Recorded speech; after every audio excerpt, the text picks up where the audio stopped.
Paano lagyan ng sariling watermark ang ating mga picture para once na nagpipicture tayo, makikita nyo po na meron tayong pangalan doon at meron siyang date and time para naalala natin kung kailan po natin pinicture yung mga photos natin. Ngayon guys, open lang natin ang camera ng ating cellphone.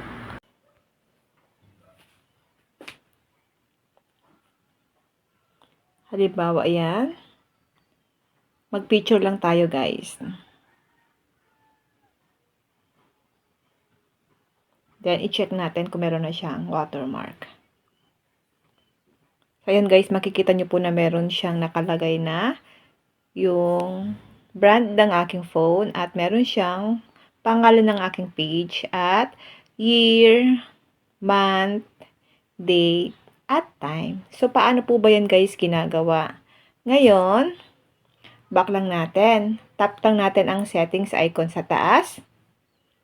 Then dito, hanapin niyo po ang watermark. Tap natin ang watermark at naka-turn on po dapat ang ating device model para alam natin kung anong brand ng phone yung ginamit natin sa pagkuha ng picture natin. Okay?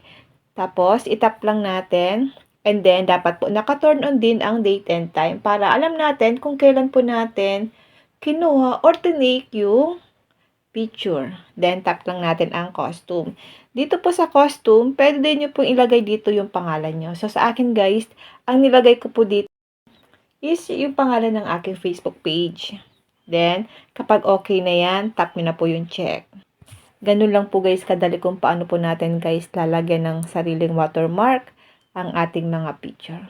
Yun lang guys, sana po may natutunan kayo sa aking video. Huwag nyo lang po kalimutan na i-follow ako at i-share ang ating video para malaman din po ng iba kung paano po natin lalagyan ng sariling watermark logo natin ng ating mga picture. And now, thank you for watching. Mag-comment lang kayo guys sa comment section kung may mga tanong kayo.